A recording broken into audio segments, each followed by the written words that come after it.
Select Board to order at 7:05. Please stand and join me in the pledge to the flag. I pledge allegiance to the flag of the United States of America and to the republic for which it stands, one nation, under God, indivisible, with liberty and justice for all. Thank you.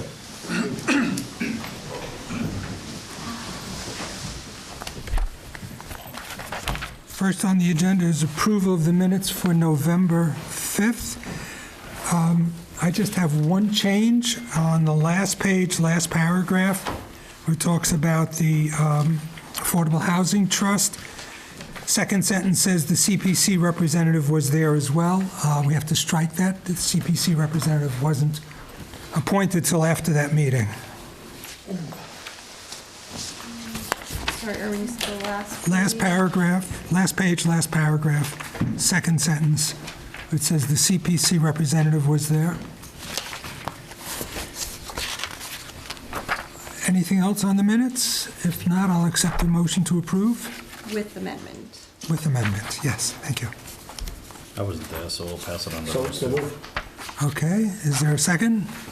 Seconded. Okay, moved by McCarthy, seconded by Taverna, all in favor? Aye. Aye. I'll be an aye. Okay, good, that's unanimous, thank you. Now we go on to appointments. Our first appointment is James Kaplan to meet with, for the Zoning Board of Appeals.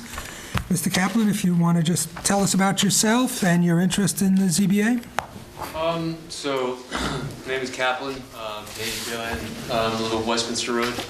Also sit on the Clean Energy Committee, Clean Energy and Climate Action Committee.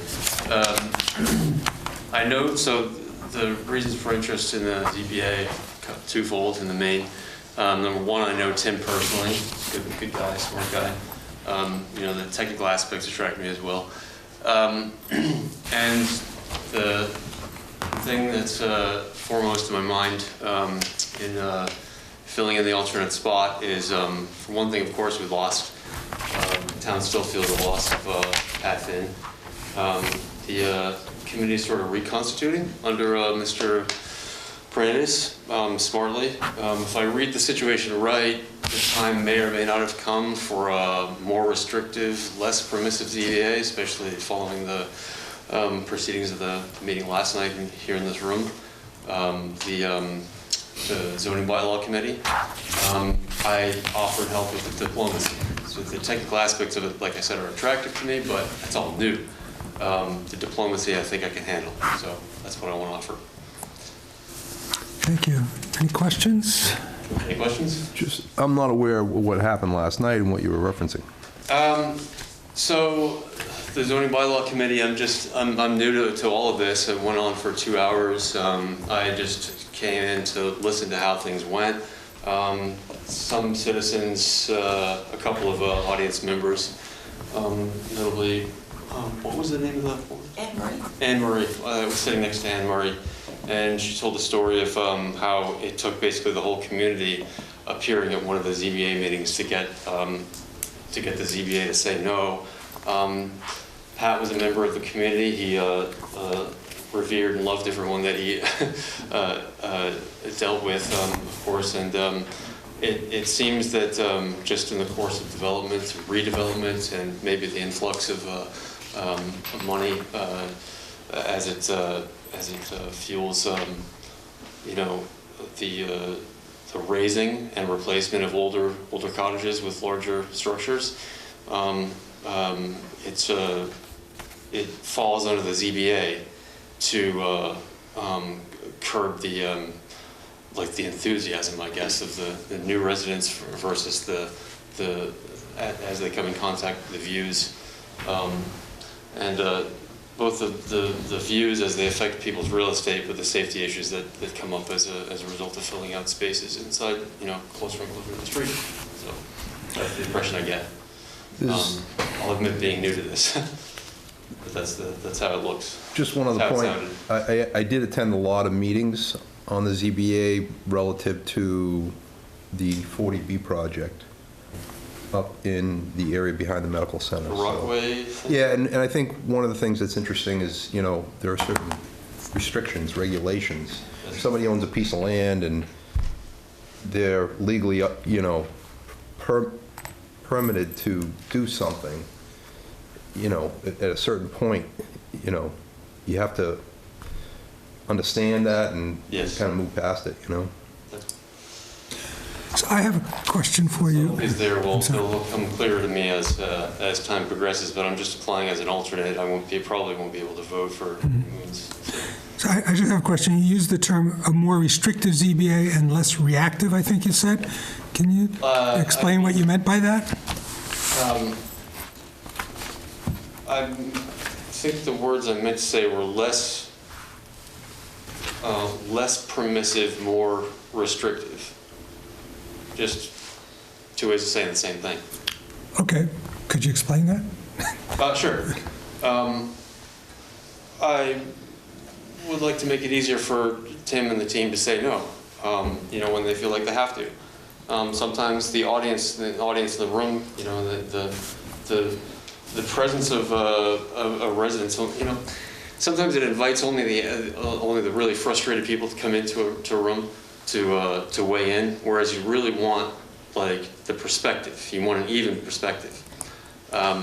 I really don't know how to bring in abutters other than to notify them, but it's it can be, if I understand it right, it can become contentious between parties who want or do not want a variance granted. But if I understand, I could have this wrong, but if I understand it right, they have quite a bit of leeway in their decision making. Technically, they do. They're supposed to follow the letter of the law, but they also can just say no if some kind of a variance, say, doesn't fit the character of the neighborhood, or matching up with some such language. That language is pretty fluffy, so it falls in it's decision making, and it's diplomacy. That's what I'm referring to. Good. Thank you. Any other questions for Mr. That makes Kaplan? sense? To you it did. I'm not sure I followed it, but No? that's okay. Okay. My question was your question, so. Okay. So we If I have, still have an open question, then press me further on it. I mean, if I'm not answering, then what's missing there? No? You can let me know in 5 hours if this. well, I would say one thing is no committee has control over who attends their meetings. That's right. So any committee that Yeah. is open, and all committees must be open, whoever shows up, and that's who gets to speak. So the scenario I'm imagining is that when a zoning variance isn't such a hot idea, and the people in the room can sort of imagine it, the recollection is that I'm told that sometimes people won't, they won't show up unless they're, unless it's really obvious to them that it's going to disaffect their property values. So I won't play devil's advocate necessarily every time, but we have to consider the actual effect on people, and we have to consider then, I mean, of course everyone will consider the opinions that do appear in the room, but we have to use our imagination a little bit,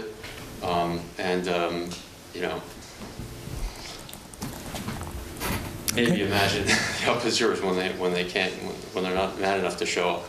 So that's just one thought. Good, thank you. Any other questions? So we're not going to take a vote today because we have other applicants coming in. So we will be interviewing at least one other person at our next meeting, and then we'll make a decision at that point. Very fair, thanks. Thank you so much for coming in Sure. and for being willing to serve. We appreciate that. Not everybody is willing to step forward, so thank you. Next is Andrea Lundberg-Egan for the Historical Commission. Is Andrea here? No. Okay. Next, we have Michael Ash for the No Place for Hate. Michael? Okay. We'll come back to those. Council on Aging, Milton Heckman. Yeah, I am. Good. Mr. Heckman, if you can just... Well, good evening. My name's Milton Heckman. I go by Ken. Just to give you a little bit about who I am and why I would like to serve on the Council on Aging. I've lived here in Hull for about 10 years now.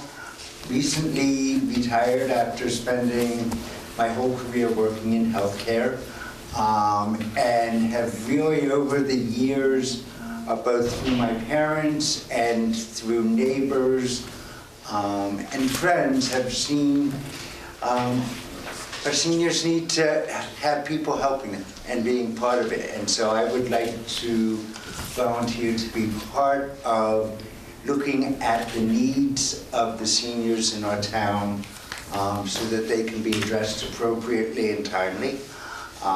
As a newly retired person, I have a real interest in seeing what's coming up down the pike. Where are we going with all of this?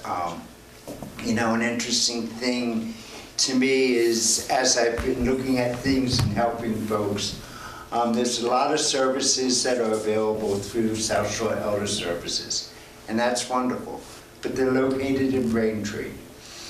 And one of the things I've noticed about this town in the time I've lived here, and my husband and his family lived here forever, is that people don't like to leave town.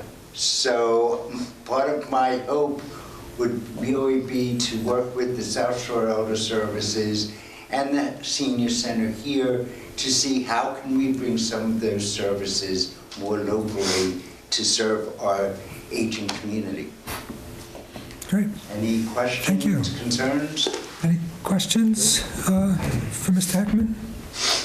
Just a quick comment, very noble, wonderful. I think a lot of us in a certain age bracket are experiencing the need for exactly everything you just talked about. So much appreciated, and it sounds like you've got a good perspective on it. Thank you. Great. And this is a 3-year position that will end June 30th, 2028. Yeah, 22. Yes. Gee, that sounds far off, doesn't it? I have a general question. Yes. How many seats do we have available? We have one 3-year seat. I guess it would be nice to hear Michael Ash's. Yeah, we'll have to do that because He's also in there for 2 committees. for No Place for Hate, right. So we'll, You could act on one and wait on the second. well, there's only one seat. There's only 1 seat, though. No, I'm sorry, Council. I meant Yeah. act on one committee and interview Michael for No Place for For the No Hate. Place for On Hate. that one, there are 2 alternates Yeah. that's available. Yeah, I think that's the way to go. If, I mean, if you were here, we would have asked him to choose between one of those committees anyway. Okay, so I will take a motion on appointing Ken Heckman. So moved. And I will second that. Okay, Thank you moved for by stepping up. Taverna, seconded by Gray. Any further questions, comments? All in favor? Aye. It's unanimous. Thank you for being willing to serve. You will hear from the town clerk. You'll have to take an ethics course online, and once you've taken that, to come into town hall to be sworn in. If there is a Council on Aging meeting before then, you can go, you can participate, you just won't be able to vote until you're sworn in. Again, thank you for your willingness to serve. It's much appreciated. Thank you. Excuse me. Next, are we up on time? Yep, look at that, right on. We can do it. Maxine Nash, representing the Historical Preservation, representing an application to the Community Preservation Committee for the 2026 grant application. We did review this application previously, but it did not include the lighting component. So if you would like to present the whole application with the lighting component, that would be helpful. Thank you. Maxine Nash, 4 Trevino Road. Can you just come up? That mic isn't for us, but it's for the TV, and so that people can hear you. Oh, sure.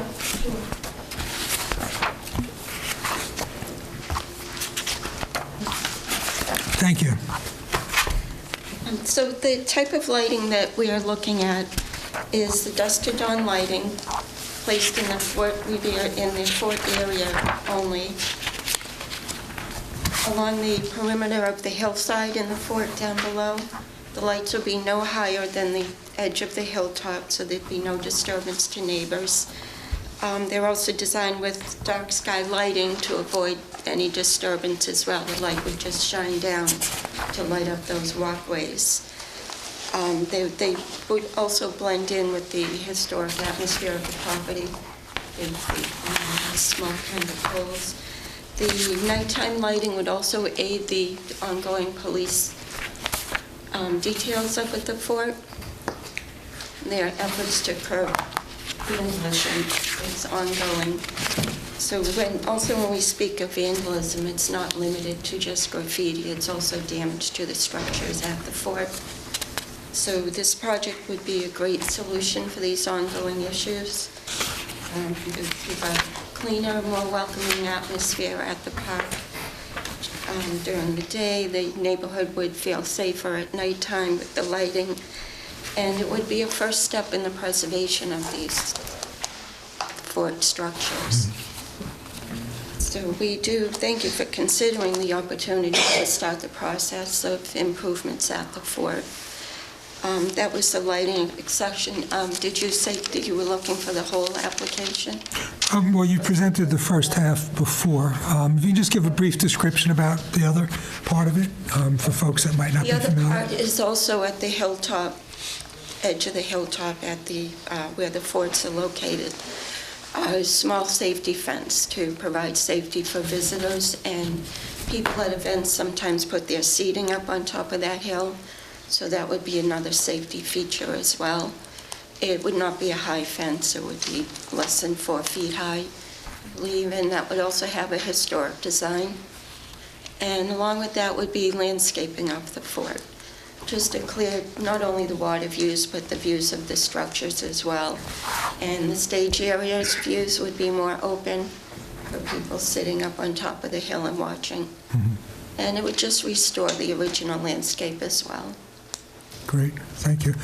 Just want to say your original request was for $84,976 with the lighting. The total request now, if I have it correct, is $142,543. For all three. Right, and you've already spoken with the CPC, and they will accept the amended application. Yes. Great, thank you. Thank you for the work that you've put into this as well. Any questions or comments? I do have a question on the lighting itself. The actual lights, are they vandal-proof? Yes, they are designed with protection against vandalism. Good. And then my follow-up question, has the society ever thought of putting gates on the entryways into the fort to help stop? Yes, it would be part of the second phase that we talked about. It was also suggested to add a gate at the top of the stairs that could be closed at night. So if someone sees headlights from police patrols, they can't just run down those steps. More of my thought was the actual passageways, the cells, the officers' quarters. Yes, there was originally gates there, and we've researched some historical designs, and we would like to have those replaced, but be able to be open for some events or to let people walk through. Yeah. And they could be closed at nighttime. And I guess another question, how many lights? How many physical lights? The lights, so far that they need would only be around 5 lights spread out right around the perimeter at the bottom of the hill. So it would not take a lot, and it would all be downward lighting, so it wouldn't be shining light around the whole neighborhood. All right, thank you. Any other questions? I'm just curious about the confluence or whatever of town property and DCR property. Have you looked into whether you have to run electric lines or anything like that through the DCR portion of the fort? We have, and we've spoken with DCR, and they're in favor of having these upgrades made. It depends on where the electrical is connected to, and there's a few different options of doing that. I'm not as well as understanding the details, but the quotes that we have will suggest different ways, different places to connect that. And I'm sorry, Randy, would you like to talk a little bit? Well, Randy Gould, 2 Kitchen Street. We met with a couple of contractors, and that question has come up about the DCR property. It's my understanding that they verbally gave us permission to do it, and we're just waiting for the regional director to give us something in writing. Because of the layout, it seems more feasible that we would have to come in through the entrance off of Farina Road, which is the DCN part of the property, and then proceed around the corner. Also, we discussed yesterday with the contractor, and because of the activities that go on up there, everything has to be vandal-proof. So we also requested to have some ground fault receptacles put in, so when there's some type of function up at the amphitheater end, they'll have power there instead of having to get a generator and that whole rigmarole. So they say it's doable, the contractors we talked with. There'll be some trenching, so the only thing you'll see is just the pole base with the pole light, and like Maxine said, it's not going to be higher than the crest of the hill, so it shouldn't be any light splash to the neighbors. It's all is what they call down, night lighting, that just basically down, so that also when the police are up there, they can see into the fort to see what's going on. Over the last couple of years, when the landscape has been cut back, it's only a matter of 24 hours before they caught somebody graffitiing up there. So the landscaping is a big issue with us for protecting the fort, and also the views. It's been almost 10 years since it's been landscaped up there, and the trees are growing, so you're starting to lose the view of the islands, which is one of the attractions up there, is just to go up and see the views, other than graffiti. Great, thank you. A follow-up comment. Maxine, it's going to be very important to get that written permission from the state for the CPA board. So Yes, it is in that's going to come process. really quick, especially with the holidays, so push as hard as you can. Yeah, I just have a quick question. Is there contingency built in to the amount that you're requesting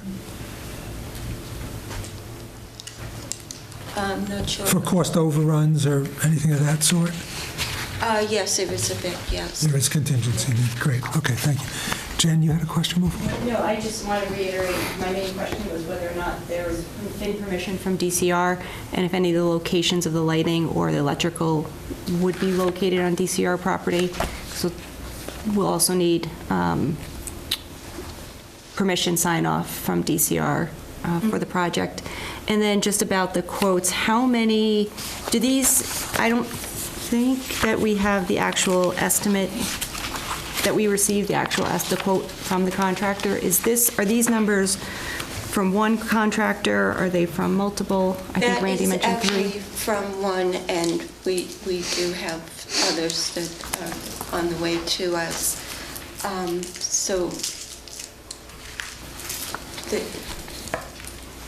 I'm not sure how far apart the difference would be. Okay, that's just something to be mindful of, because this would fall under state procurement laws, and so you would have to have at least 3 quotes. At this rate, you might have to actually go out to bid for the project, and that would have to also utilize prevailing wages, which could change the estimate a little bit as well. So be mindful that in the amount that you're asking for, because you wouldn't want to get to that point and then find you don't have enough for the project. Any other questions for Ms. Nash? Anything else that you want to add? No, nothing I could think of. That's it. Great. Well, thank you. Thanks so much for putting this together. I'll entertain a motion at this point. I'll make a motion to send with approval to the CPA board and to make sure that she has permission from the DCR, depending on permission from the DCR. Great. Is there a second? Second. Okay, moved by Gray, seconded by McCarthy. Any further discussion? All in favor? Aye. It's unanimous. Thank you so much, and good luck. And Thanks, Maxine. I hope it I know helps. how much work you put into it, so thank you so much. Yeah, I hope it helps with the vandalism, and it'll certainly look a lot better up there when you're done. So thank you. And good luck with the project. Okay, next is Director of Public Health, Rachel Gerard, to talk about waste and recycling programs. And do we have somebody coming in on? Yeah, Claire should be.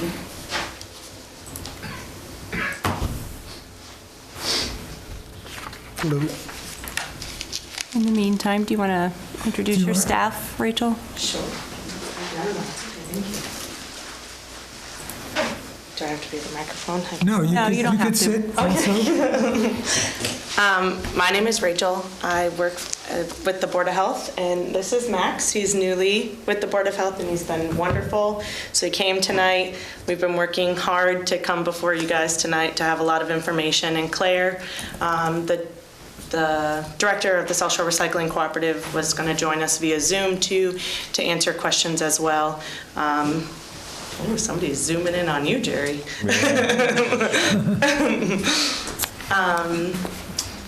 So I just wanted to give a quick what is currently happening in Hull, and then kind of give a few different updates that we've learned about and hear from the board, and any questions that you guys have. We've heard from you guys that this is a topic that you have interest in, so we want to make sure that that's a priority for us and to see what we can do for the town of Hull.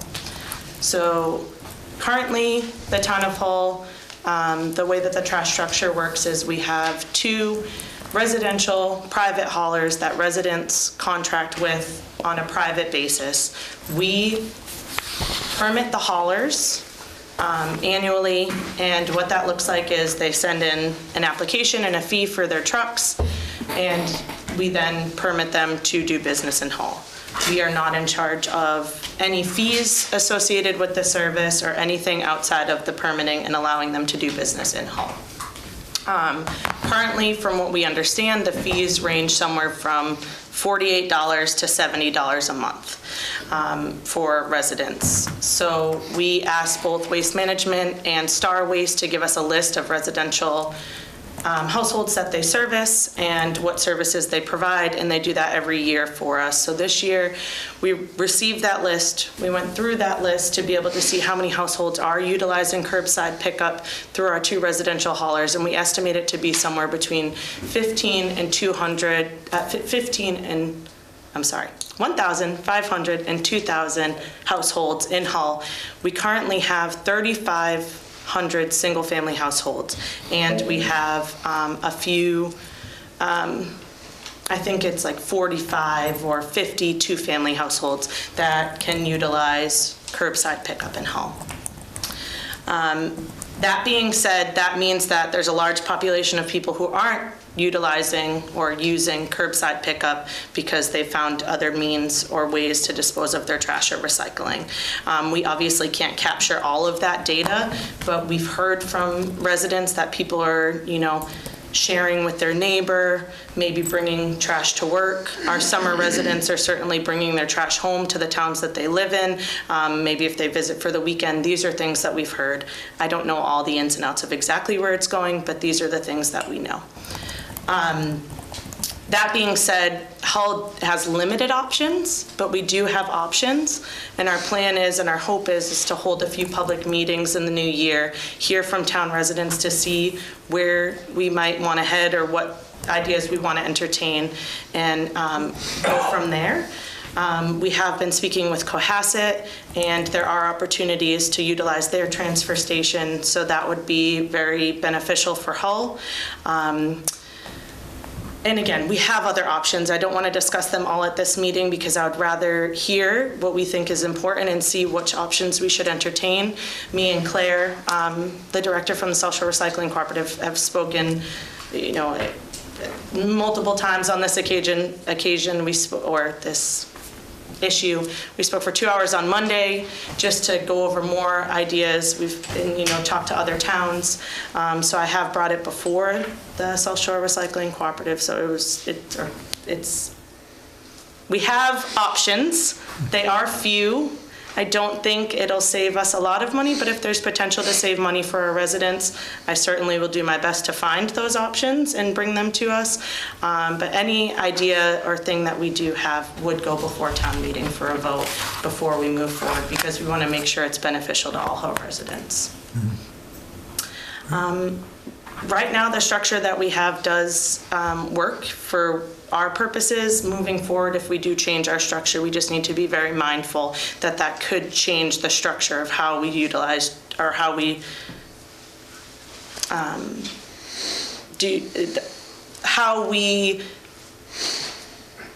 service trash and recycling in Hull. I don't know, I've spoken to Chris Gardner at length as well. I don't know that this is something at a larger scale that the DPW or the Board of Health would be able to do without more efforts.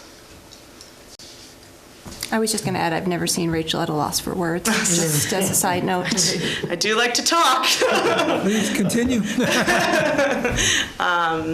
No, this is something that I'm very passionate about. I think Claire is very passionate about it. We talk about it often. We, have tried to bring different efforts such as composting to Hull. We've tried to put our best foot forward for the town and offer free starter kits for composting in Hull. We want to try different ways, and we want to listen to Hull residents and do the best that we can. Any questions for Rachel? Rachel, does Claire want to present with you, or do you have specific questions? I think that's up to Claire. Claire, you have anything that you want to add? Well, I always have stuff to say, but I think at this point, I think you've done a good job of covering things. I and the South Shore Recycling Cooperative are, of course, here available to help with any efforts that the town will want to pursue. We also have Todd Kemp, who is our DEP Municipal Assistance Coordinator, who is here to help municipalities investigate and establish programs too. But I think there needs to be some indication from your residents at large, a significant quantity of residents that they would like this before I think town resources should be expended. Thank you, Claire. Thank you. Chris? Welcome aboard, Max. Yes. Just to be prepped for a future meeting, whenever those are, if you could somehow find a town of our size that handles their own trash with maybe a rough expense of what it costs them to do that, because that's going to come out right away. Yes. So if you could somehow, even if it's an estimate, because I know it was probably 6-7 years ago, we had this conversation, and there was a study about 5 years previous to that, and in the end, it was very costly. That's why it didn't go any further than that, so it just... Yeah, so thankfully, we, through the South Shore Recycling Cooperative, have a whole spreadsheet of all South Shore towns in a very general, they're not exact numbers, but they're very close. Claire does a really great job of monitoring and getting information from all local towns. Also, we have good relations I sit as the secretary on the South Shore Recycling Cooperative Board, so I have very good relationships with other local towns in regards to what they're doing and what the costs are. So we do have a good indication of what that would be. That being said, we would have to explore it more for a town of our size and maybe what that would look like, but I would be more than ready to present numbers for the board and for the public. Thank you. Rachel, if I may, Rachel, can you talk a little bit, and/or Claire, about what South Shore Recycling Cooperative does and what some of those resources are for the residents? currently? Sure. This is something Claire is wonderful at and very passionate about, so I think I'm going to ask her to give a quick overview, as she's been doing it for 30 years, which is a long time. So, Claire, if you don't mind, you're muted. How many times have I said that today? Yes, the South Shore Recycling Cooperative has been around for 27 years, and I've been at its helm since the beginning. We help our towns work together to deal with their solid waste and hazardous waste issues. I run the hazardous. Oh, geez, I'm sorry.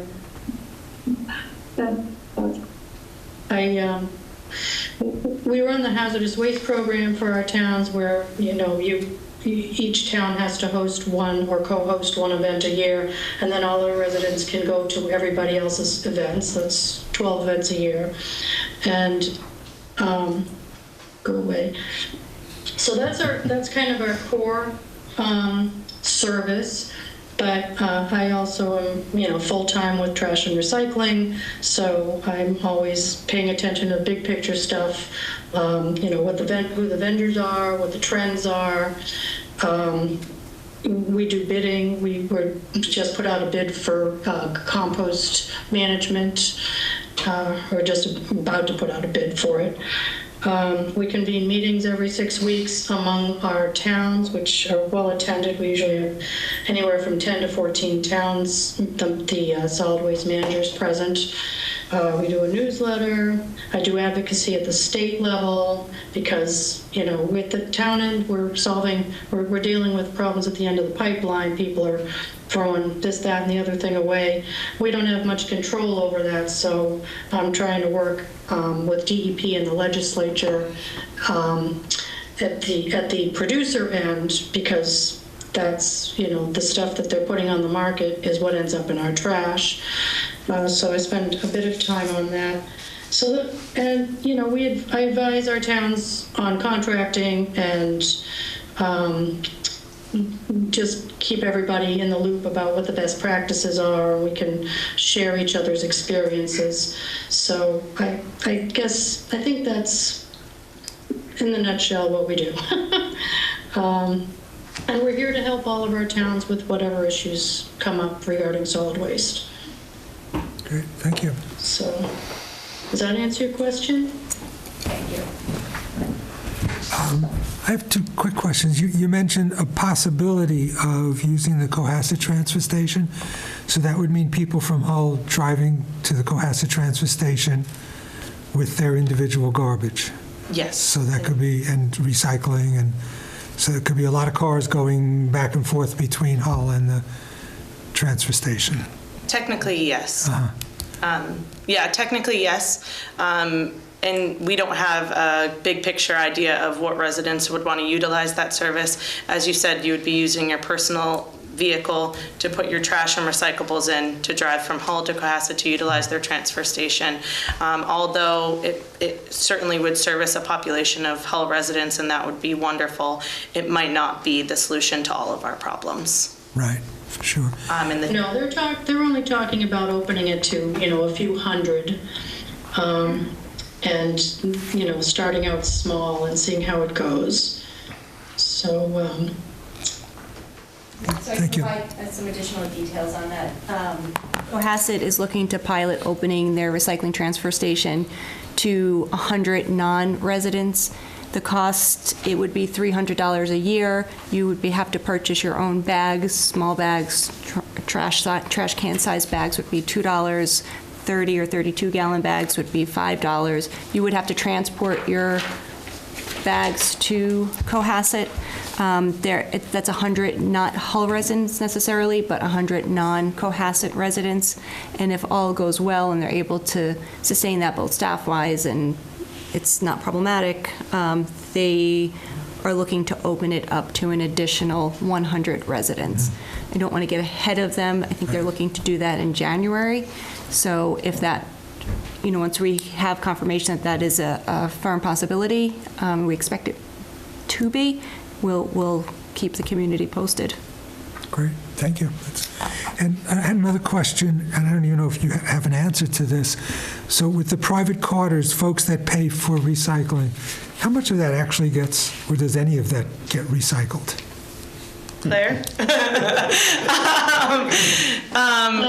Yeah. The material that is on the list of acceptable materials, most of it gets recycled.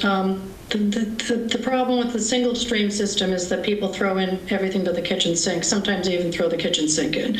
You wouldn't believe what I've seen in people's carts. Can only imagine. And it makes it harder to sort the stuff out. So the only constraint to what is recycled is people not putting the right things in. I know there's been a lot of noise about plastics not getting recycled. The main reason plastics don't get recycled is either the wrong type of plastic, because the only kind of plastic that our system is set up to recycle are the bottles and the rigid plastic containers, and they have to be of a sufficient size that they can be sorted properly.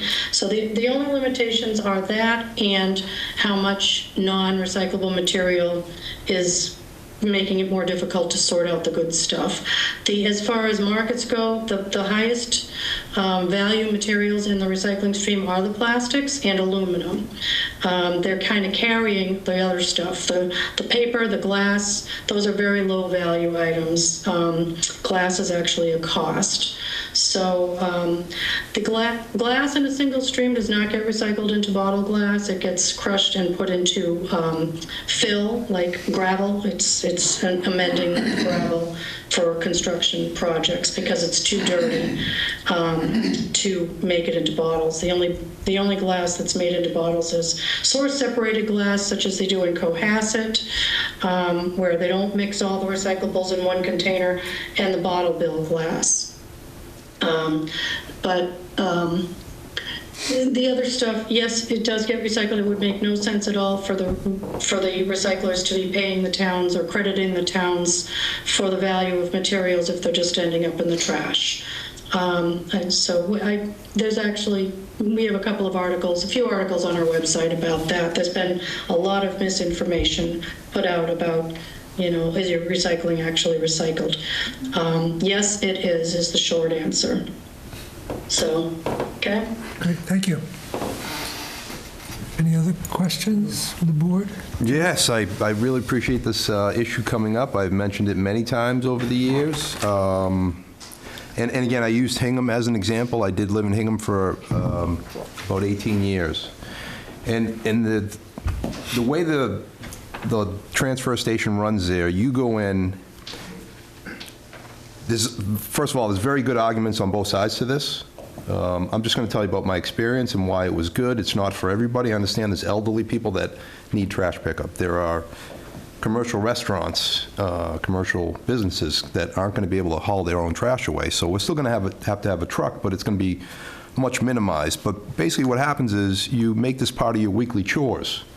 As you're going up to do your chores, you throw your trash in either your pickup truck or you gather it up very neatly and you seal it up tightly, and yeah, you put it in a container and you put it in the back of your car, and you go and you drop everything, but you separate all your glass, all your metals, all your plastics, and when it fills up to a container big enough, you go and you take that on one of your weekly dump runs. So I think it's a phenomenal thing. The other really good piece of it is the swap section in Hingham is phenomenal.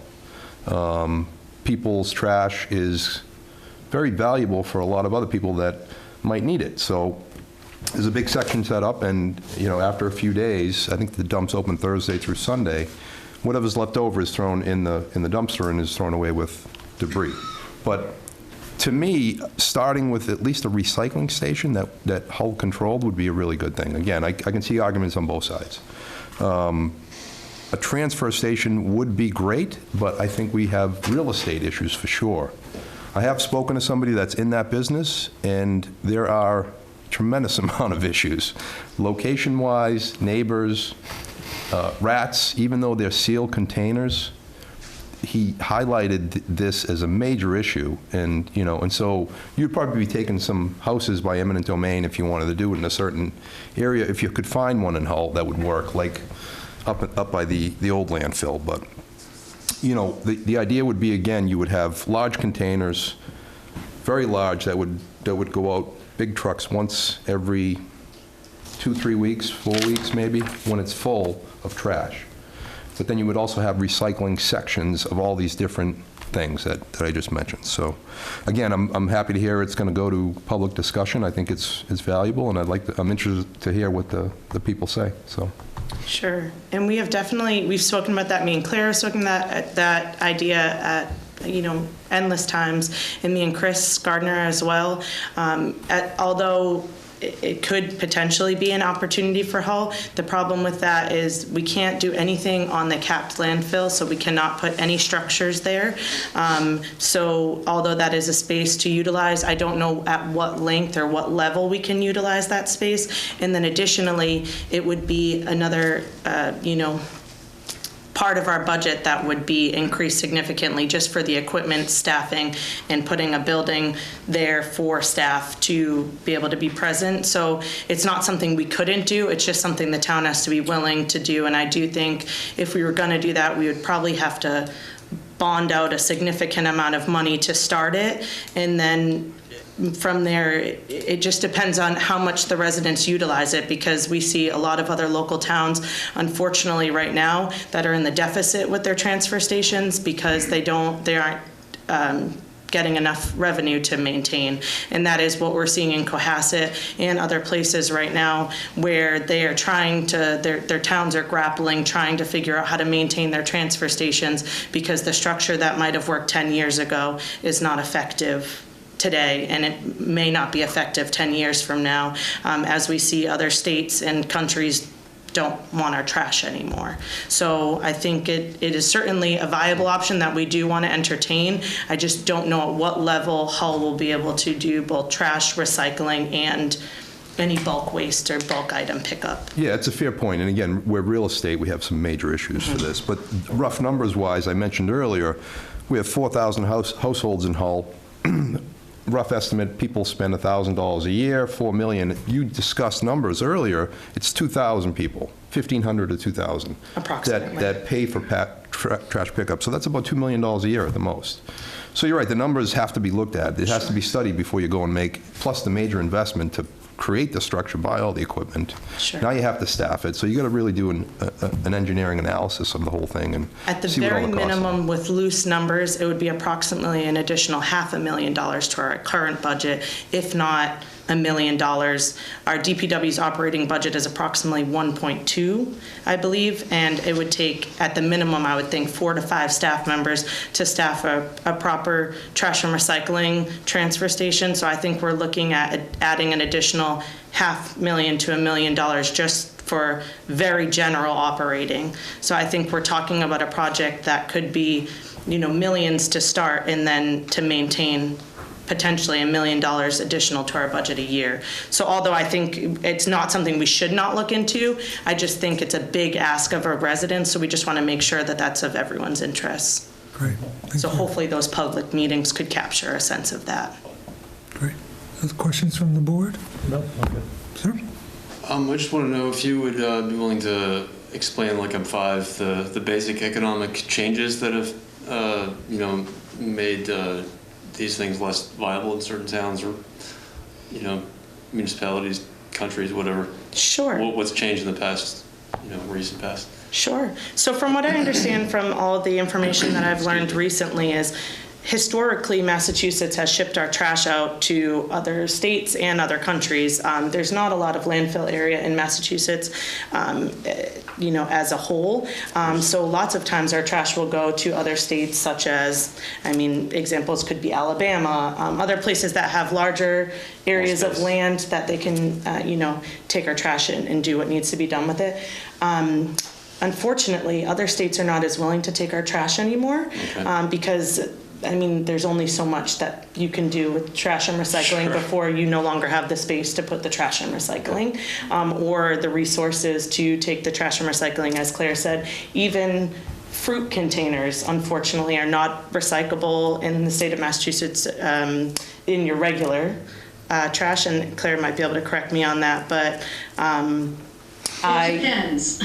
Okay, so it depends. So container. So a lot of things that we utilize every day are not necessarily recyclable, so then they end up in general trash, which then increases trash. And also the food waste, just in general, it creates so much tonnage, and if we could start getting people used to doing other forms of composting and things like that, we might have better luck. I see. But I think in the next 10 years, we're gonna see that there's a lot of things that we might need to change as a country to make our trash and recycling be better. Great. Thank you. Any other questions? Yes. 47 Rockaway. I just want to, when I hear you talk about this, it just makes me think, I wish that everybody would keep in mind that we don't expect, they didn't pass, and I'm old enough to remember, we didn't expect utilities, public utilities, to actually make a profit. We did in the past, and we do for certain utilities and services, expect that our taxes will contribute to that. So we don't normally expect, like, the DPW to pay for itself, you know? And so I don't see why we shouldn't keep in mind that we won't necessarily expect for, say, municipal trash collection to actually make a profit, and that every, you know, the amounts that people pay would cover absolutely everything. Although I have a really hard time understanding how it could possibly be that the private companies, because they have to make a profit, would actually be less expensive than a municipal waste collection per customer. I can't see how that could possibly work out. And there is the cost of the investment of equipment and everything, of course. But overall, once things are up and running, it's just really hard for me to imagine that a municipal trash collection would cost more for the same service that's being provided by private companies now. Sure. So we're not saying it wouldn't cost less. That's not what we're trying to say at all. What we're saying is that if that is a structure we want to go to, we want to make sure that the town at large is invested and wants that structure, and then we would have to investigate what that cost would look like. So we're not trying to say that it wouldn't cost less, but we're also not going to come before the board or the town tonight and say it would, because we don't have that information. And from what we've learned from other towns that do follow that structure, it still holds a pretty high price point. So at no point in any town or our local town do we think that, I don't think it's a for-profit business, but I do think it should be sustainable, because if you're not paying in one area, you will be paying in another. So I think, although I would love to say taxes cover, you know, all of these things, I don't think it would be feasible for the town to now take on trash and it be covered in our taxes. And I just want to preface, I live in Hull and own a single family home with a family of 5. So I am not trying to discount or, you know, minimize anyone's concerns. I have similar concerns. I don't know that we'll be able to solve these problems without utilizing a good amount of money. I just want to make clear, I wasn't at all suggesting that people wouldn't pay for trash collection. I'm not suggesting at all that it would be entirely paid by taxes. I'm just saying we don't. Towns are moving away from using tax money for trash management. Every town that can, you go to an enterprise fund where it's fully funded by the users do. Especially in the past couple of years where other costs have been going up so fast, it's just not sustainable. Hanover just went to went from zero cost to the residents, fully funded by the general fund, to fully funded by the an enterprise fund with user fees. Cohasset's trying to do that. Abington is trying to do that. So that's a model that's going away. It's not something, and now that it isn't in your tax base right now, it would be it would be almost impossible to raise enough revenue through taxes to cover the costs of that. It would have to be I shouldn't say it would have to be, but most likely it would end up being a user fee based type of enterprise. I'm not talking at all about no payment for it. I'm not talking about paying through the taxes instead of monthly rates. I'm not talking about substituting it at all. Oh, okay. I'm not at all. Okay. Not at all. Any other? And I think you'd notice that enterprise funds, things get more expensive for the customers. Any other questions or comments, Rachel? No? Thank you so much. Thank you for the work that you've been doing and are continuing to do with this, and look forward to seeing where it goes. And officially welcoming Max. Thank you. Good to have you aboard. Thank you Great. so much. Thanks for having us tonight. Thanks for coming everyone. tonight. Much appreciated. Thank you, Take care. Claire. Thank you, Claire. Claire, thank you. Thank you, great job. Very Rachel. helpful. Thank you. Okay, next on the agenda, we have to close last month's hearing for the tax rate classification.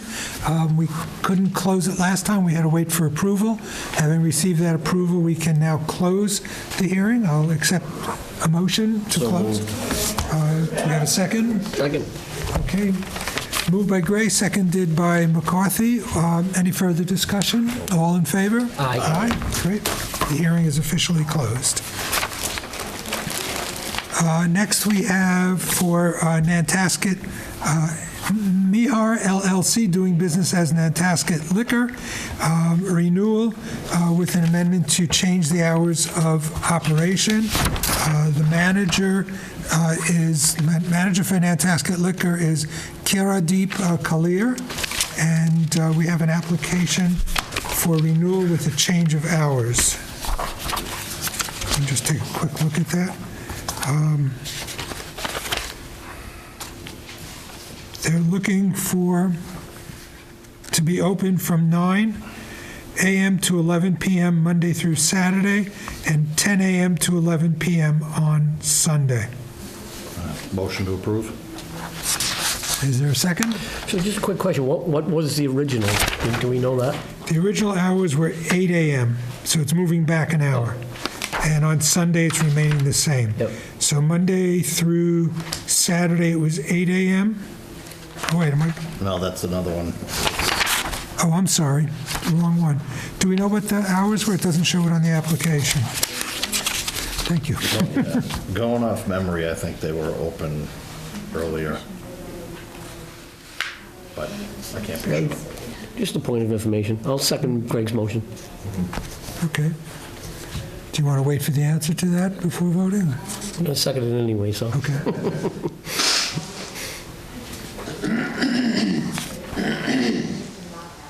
I'm not certain. Okay, but so we're voting on these hours then, 9 a.m. to 11 p.m. So we have moved by Gray, seconded by McCarthy. Any discussion? Sorry, Erwin, just clarification. 9 a.m. to 11 p.m., Monday through Saturday, but Sunday 10 a.m. 10 to, right. All in favor? Aye. It's unanimous, thank you. Next discussion is Preep Corp. doing business as Quick Pick, 261 Nantasket Avenue, 527A Nantasket Avenue. Melissa Blossom, manager for renewal for wine and malt.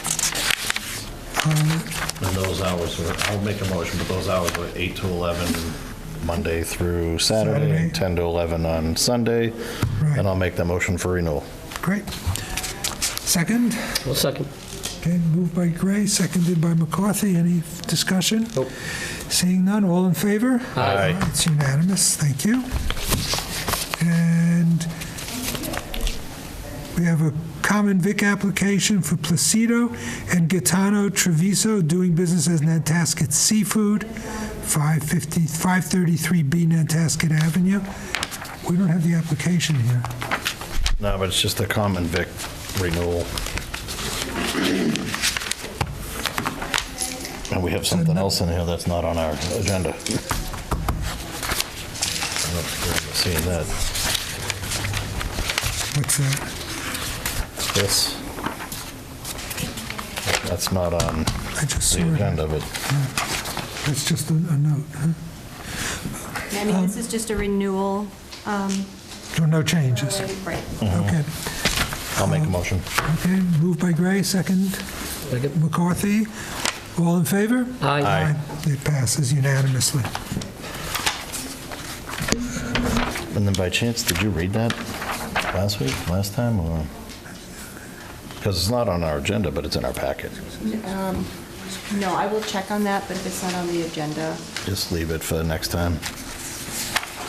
I mean, you could, It's a letter of resignation. it's not anything that needs a vote if you want to. Yeah, it's just a notice of, yep, so I'll just read it, that we have a letter from Richard Hennessy resigning his citizen-at-large seat on the zoning bylaw committee. We will send a letter of thank you to Mr. Hennessy for his service. Okay, I think that is our agenda for the evening. We'll go now to updates. Town Manager? Mr. Chairman, I do have a number of updates this evening.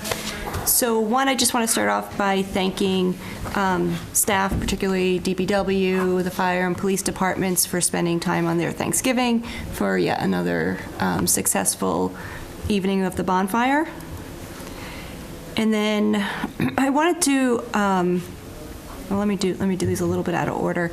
I wanted to make note on, and again, remind the community to check the town's website for updates. There is a lot of information on there, and we're consistently providing updates. So one, for example, is just notification that there will be some disruption to the ferry service between December 5th and December 15th. There'll be dredging activities that disrupt service to and from Hingham between 7:40 p.m. and 11 p.m. There'll be shuttle service. The details, again, are on the website, as well as, I believe, social media pages, but there will be busing involved. And the amended schedule is also online. Just a notice from the Hull Light Plant, we'll be testing the town-wide generators on December 9th from 3 a.m. to 4 p.m. The disruption is expected to be minimal. I think typically power is down for about 10 to 15 minutes while they test the generators. That's in response to preference to not do it during work time hours or the evening commute.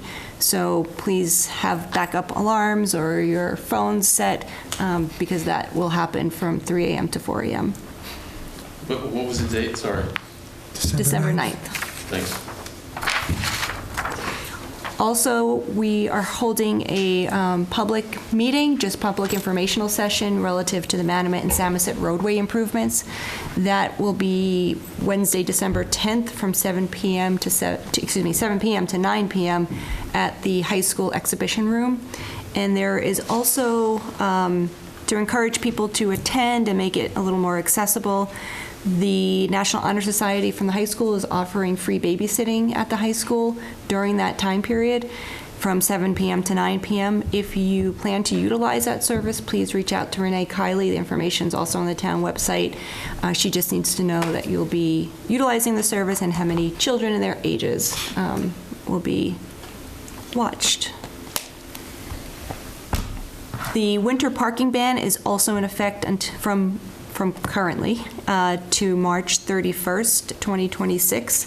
The specifics of the road closures and parking restrictions are also posted on the town's website, as well as the Hull Police Department's website.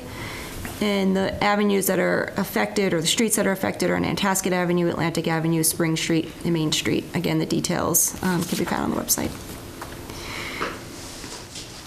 I also just wanted to, the board recently approved the committee handbook, and I think that's a great step forward and a great resource to committees. I just wanted to make note to any committee, board members, but in particular the public. There was an incident at a recent meeting where a resident approached the board, physically approached the board and took things from the board members. It's just not allowed. And if we have to monitor meetings or provide public monitoring, and not monitoring of things that are said or things that are done, but just in terms of public safety, we will be doing that. It's just, I ask everyone to be really respectful of the work that boards and committees are doing in terms of just respectful human behavior. especially in this day and age, it's not only disruptive, but it's very disconcerting. And we want to make sure that our volunteers are safe. Yeah, if I can, I just wanted to stress what you just said, that all these boards and committee members are volunteers. They're doing the work of the town, they're our neighbors, so we should treat them with respect and understand that they're doing it on their own time. Great. Thank you.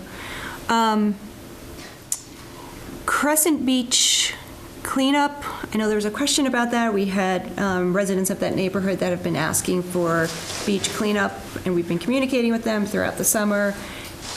Decided that the fall, early winter would be the best time to do that. So I just want to make note that in the next week or so, we anticipate having some of our seasonal workers down to clear off the beach of loose items, and then we'll be via barge taking those items off to dispose of. So if anyone out there has any item on the beach that they expect to be there next summer, please remove it from the beach. Personal items cannot be stored on public beaches. In the case of Crescent Beach, I understand it's been happening for decades. There's actually a lot of debris on that beach that has built itself or grown into the dune systems. We cannot address that with this initial cleanup, but we are working for a way that we may be able to and sort of cost out what that might look like in terms of removing some of those items, if possible. That will also require a permit. That's Conservation Commission's only role in the beach cleanup. That's not under the purview of the Conservation Commission. It is actually town property and under the town's authority. I think that question had come up. Commission would only be involved if a permit were necessary, which would be the case again in removing things from the dune. And any questions, just I'm going to pause there, any questions on Crescent Beach? No. Nope. So did you say that you don't need any approval from conservation? Because No, I said you would need approval. Yeah. You'd need a permit from conservation to remove items that are grown into the dune or in the dune system. We will be filing an RDA to see to see whether or not we need a permit to clear items off the beach.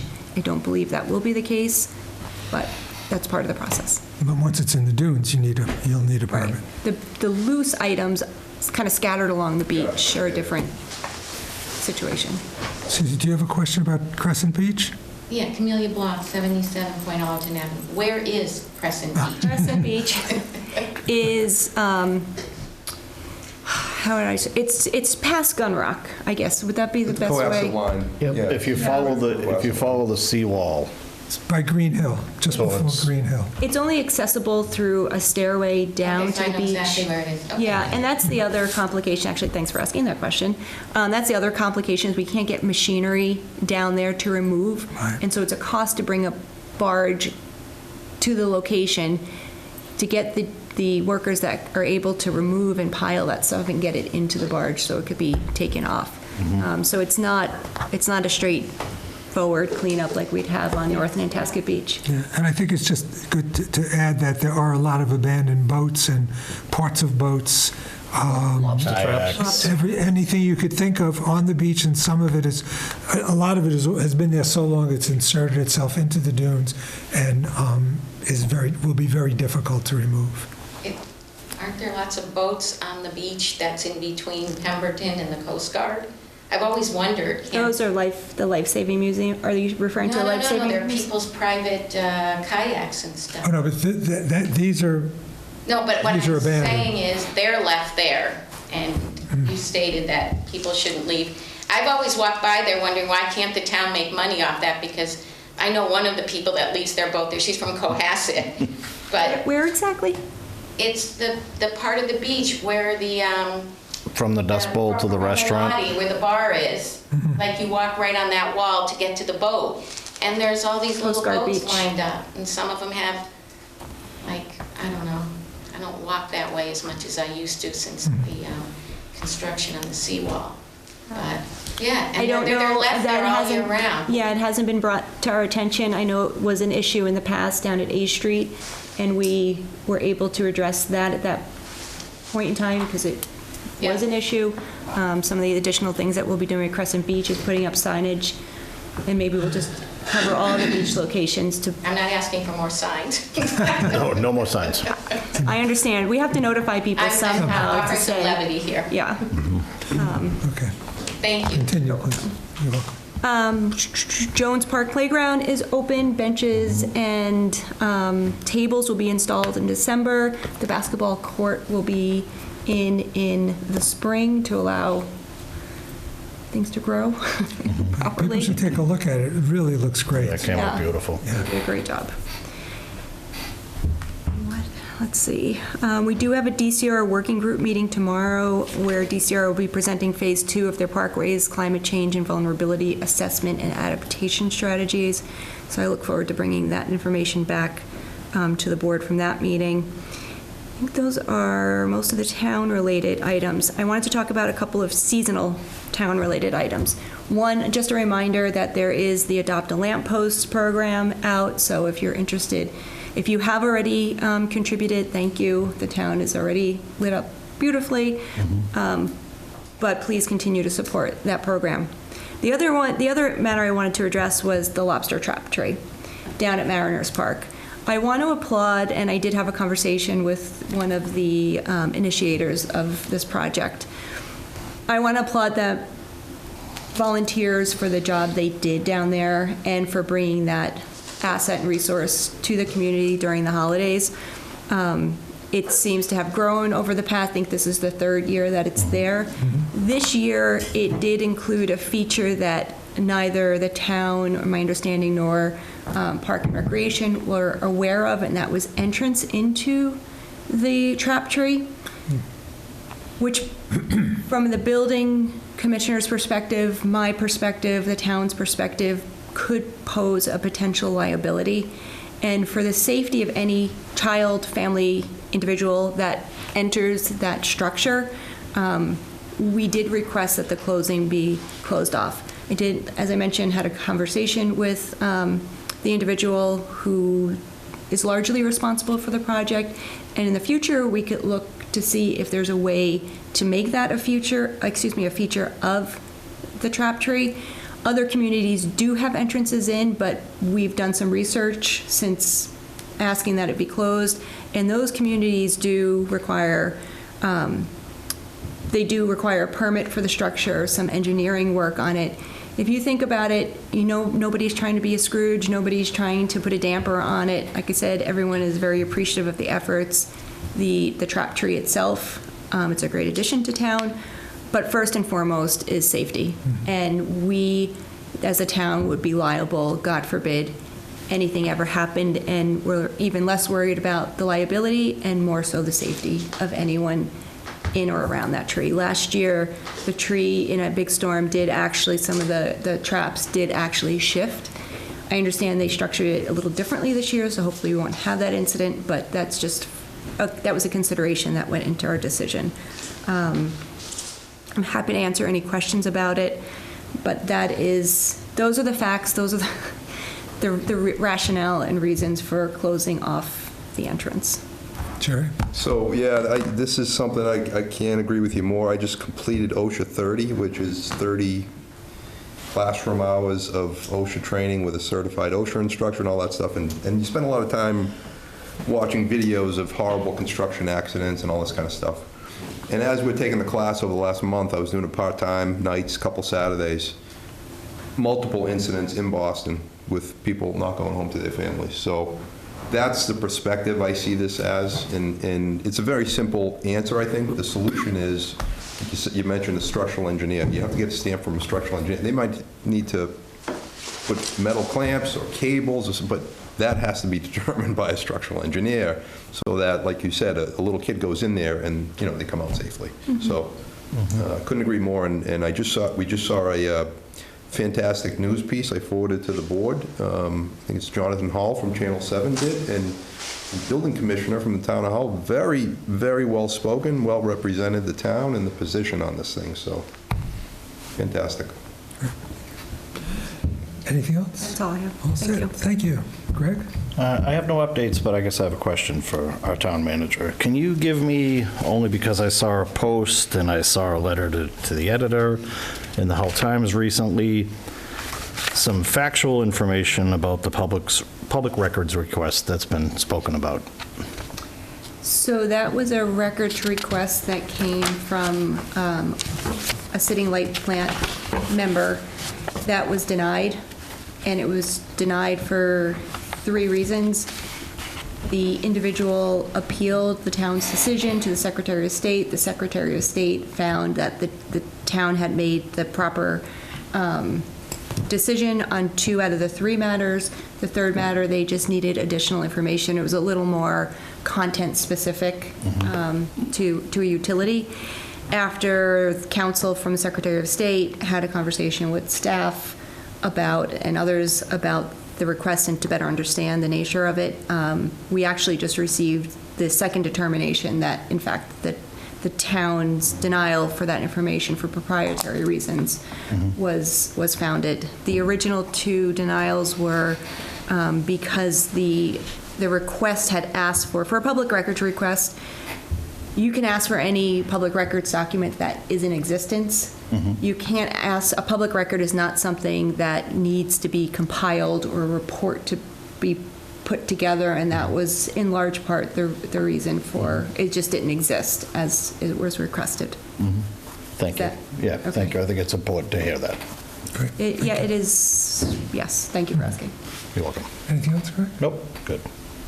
So Thanksgiving last week, Daddies and approximately 200 volunteers did a phenomenal job on Thanksgiving morning. It's great to see a lot of people giving up their part of their vacation, part of their holidays. So to see 200 people like that. So they served over 1,600 meals. They drove, obviously a majority were in Hull, but I heard a few of my friends actually drove as far as Pembroke. Yeah. To deliver meals as well. So kudos. I mean, they do a great job down there. And every year it seems that more people need. Last year it was 1,000. This year Yeah. it's 1,600. So maybe with the economy and everything else. But anyways, it was great to see. It's amazing to be part of it, just to see how well organized Yep. it is. So the Phil Cruiser is my last salvo is Sunday, December 7th from 9 to 1. Any new unwrapped gifts, the police car will be right out front here. And I think they also said that there's a box. If you missed that on Sunday, there's a box in the police station itself till December 15th. So Santa Claus is going to be down at the Carousel on the 6th, this coming Saturday from 12 to 3. Again, they're collecting new unwrapped gifts as well. So. And kudos to the people at the light plant that are doing the testing at 3, 4 in the morning, as opposed to last year when everything hit the, I was actually in Cumberland Farms when it happened, and I couldn't buy anything or anything else. It was kind of, so anyways, as Jen mentioned, obviously, so that would be Tuesday morning? The 9th. The 9th is Tuesday morning, yes. Yeah. So yeah, again, if you don't work with this in the day in the morning, so if you have an alarm clock, just be careful. Put batteries in it. Put batteries in it. Yeah. So the trick is, don't go to Cumberland Farms at 3 in the morning. Exactly. Well, no. Yeah. Anything else? That's about it. Jerry? Yeah, I got a few things. Hull Girls Soccer, I think last meeting we had, they were on their way to the state tournament. They actually won it. Champions, fantastic job for the ladies and the coaches involved, and everyone else, all the parents. Bonfire was fantastic. I actually took my newest son-in-law to the football game on Thanksgiving Day, but the bonfire was great. Great job by the police and fire. There's a lot of police there working details, see them walking back and forth, as well as the fire guys all around the fire. There's been some recent paving. I don't know if I got a phone call from one of my neighbors that the Sunset Point outer loop was paved. And I'm assuming like this time of year, the plants are pretty much closing down very, very soon. Yep. Probably some final paving happening. So maybe. Clifton Ave, they put the base coat down. They'll complete the road work in the spring. Okay. I think people were happy to. I heard they were outside and very Have happy. anything done? Yeah, it's fantastic. And if I could just add one more note to that, because I know people say, well, you know, and honestly, I don't remember where Clifton Ave fell in the pavement plan, but we did have remaining money from the pavement work that was done this year, and it was enough to cover that portion of that road. And so we did look to see which were the you know, where was the most need in terms of the road itself, the existing conditions, and what could we cover with the funding that we had left, and where were the contractors located in terms of being able to access that area quickly. So I know we had a resident that was inquiring about Spring Street. We actually were going to do a portion of Spring Street, but it was far more involved, and so it's on our short list, but that's the reason, Clifton Ave. We're pushing up against that date, I assume, over the next week, maybe? Asphalt plants close down and these guys won't be paving anymore, or we already No, that's there? it. They put the base coat down, and they'll be back in the spring. Oh, so were there any other projects other than Clifton and a little bit on Spring Street you mentioned? We didn't do, no, we discussed spring. Okay. Somebody had asked, it was part of the discussion before we decided we were able to do Clifton. Fantastic. Okay, that's all I got. Great. I just have one reminder and announcement for folks at the Hull High School Theater Arts program. We'll be doing Once Upon a Mattress on December 12th, 13th, and 14th. I recommend everybody get tickets and enjoy the show. Can I just add one thank you? Jen, you mentioned, and Jerry didn't, the DPW in their efforts for the bonfire. They, in fact, unload all those pallets, stack them, get that mound ready for Paul Grata, who does the final touch. But after it's said and done, there are nails left all along that property that they go through, scoop up, and then take magnets to pull them up. So I had read another article where they weren't thanked, so I was going to shoot out an email. I don't have to do that, but thank you, because they're much maligned department. They don't always get the credit that they deserve. So I thought I'd throw that in. So I apologize, and I wasn't aware of their involvement, honestly, because I'm not around most of the day. Yeah. And I've never been to the bonfire, but really, Thank you never here. Thank you for bringing that up, and it's important to recognize the town folks, the departments that do that on Thanksgiving Day. And I don't think So- the DPW is much aligned. I mean, that might be a perspective of some people, but Well, I see, well, I think whatever. The more involved I got in this town committee, the more I hear. But also, the whole light plant removes wires as well that may create a problem during that. Yeah, all the town departments that are involved in that do a great job, and the DPW does a good job all year long, not just there. I'll entertain a motion to adjourn. So moved. Second? Second. All in favor? Aye. Good night, everybody. Meeting's adjourned.